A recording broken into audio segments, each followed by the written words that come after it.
হরে কৃষ্ণ। রাধে রাধে। সকল ভক্তের চরণে আমার অনেক অনেক প্রণাম। আর চতুর্মাস পড়ে গেছে, আপনারা সব বুঝতে পেরেছেন যে চতুর্মাস বলতে অনেকে বুঝেন অনেকে বোঝেন না, সেই জন্যই বলছি। চতুর্মাস মানে ভগবানের হচ্ছে খুব প্রিয় মাস, 4 মাস। হ্যাঁ, গুরু পূর্ণিমা থেকে শুরু হয়ে গেছে চতুর্মাস, সেই জন্য বলছি এই চতুর্মাসে এই গুরু পূর্ণিমা থেকে আবার যে পূর্ণিমাটা আসবে ওই পূর্ণিমা পর্যন্ত শাকটা পাওয়া বারণ আছে। আর আপনারা করার চেষ্টা করুন, 4 মাসে পর পর বলে দেব যে কি কি পাওয়া বারণ, কি কি পাওয়া বারণ নয়, বলার চেষ্টা করব। আর আপনারা করার চেষ্টা করুন। আর প্রত্যেকেই আমরা সবাই ভগবানের কাছে একটাই জানাই ভগবানকে। কেউ হচ্ছে বলেন যে হে ভগবান, আমার ছেলেটা যেন মানুষ হয়, আমার ছেলে যেন বড় হয়, আমার ছেলে যেন শিক্ষা দীক্ষা ভালো হয়। ভগবানের কাছে আমরা এটা কেউ চাই না যে ভগবান আমার ছেলে যেন কৃষ্ণ ভক্ত হয়। আপনারা এটা কেন বুঝতে পারছেন না যে একটা ছেলে যদি কৃষ্ণ ভক্ত হয় তার সব কিছুটাই ভালো হবে, কোনো কিছুই খারাপ হবে না। তাহলে ভগবানের কাছে আমরা এটাই প্রার্থনা করব যে আমাদের ঘরের সন্তানরা যেন সবাই কৃষ্ণ ভক্ত হয়। ভগবানের কাছে আমরা গাড়ি চাই, বাড়ি চাই, ছেলে যেন পড়াশোনা ভালো করে, ছেলে যেন চাকরি করে, ছেলে যেন একটা সুন্দর দেখে বউ হয়, আমরা সবাই এইটাই চাই। কিন্তু ভগবান মনের বাসনা পূর্ণ করে।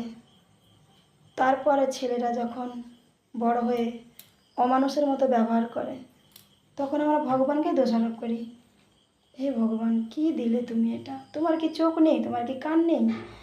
এরকম ছেলে এরকম হয়ে গেছে, আমার এরকম ব্যবহার করছে। কিন্তু তখন তো কেউ আমরা ভগবানের কাছে চাই না যে আমার ছেলে যেন কৃষ্ণ ভক্ত হয়, কেউ আমরা চাই না। সেই জন্য সবার কাছে অনুরোধ, ভগবানের কাছে সবাই একটা জিনিস প্রার্থনা করবেন যে আমরা যেন সবাই কৃষ্ণ ভক্ত হতে পারি। আর বাচ্চাদের শুরু থেকে শেখানো উচিত, যেমন ছেলে মেয়েরা মোবাইল ছাড়া কিছুই তাদের ভালো লাগে না।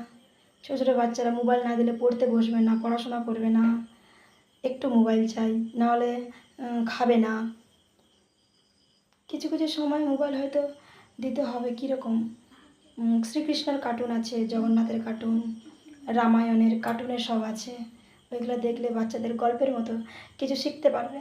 আর আপনাদেরও বাবা মায়েদেরও কি সুন্দর গল্পের মতো করে বাচ্চারা বলবে, মা দেখো দেখো কত সুন্দর, এইটা এইটা ওইটা সেইটা, গল্পের মতো বলতে থাকবে। তখন ওদের মাথাতে কিছু ভালো কিছু ঢুকবে। আর চেষ্টা করবেন বাচ্চাদের 1 মালা করে জপ করানোর জন্য, বেশি নয়, 1 মালা। ওরা যেভাবে করুক, লেড়ে ঘেটে ঘুরে ফিরে, অভ্যেস, জাস্ট শুধু অভ্যেস করতে হবে। অভ্যেস করান। গীতা নিজে পড়ুন, বাচ্চাকে একটু করে শোনানোর চেষ্টা করুন। ওরাও চেষ্টা করবে আঙুল দিয়ে, দেখি মা এটা তুমি কী পড়ছো, এটা আমাকে দাও না, বলে দাও না শিখিয়ে। এই যে চতুর্মাস পড়েছে, এই চতুর্মাসে ভগবানকে কেউ হচ্ছে যে যেমন করে পারবেন ভগবানকে খুশি করার চেষ্টা করুন। আমরা কি চাই? আমরা চাই সবসময় যে আমরা নিজেরা কিসে খুশি থাকব, ভগবানকে খুশি করে রাখবার চেষ্টা করুন। ভালো লাগবে, মনে খুব আনন্দ হবে।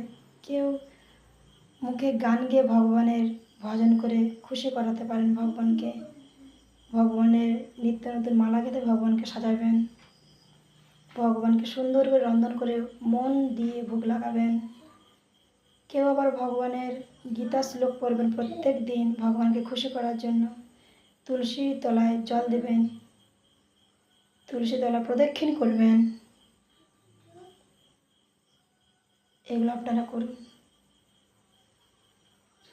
হরে কৃষ্ণ। রাধে রাধে।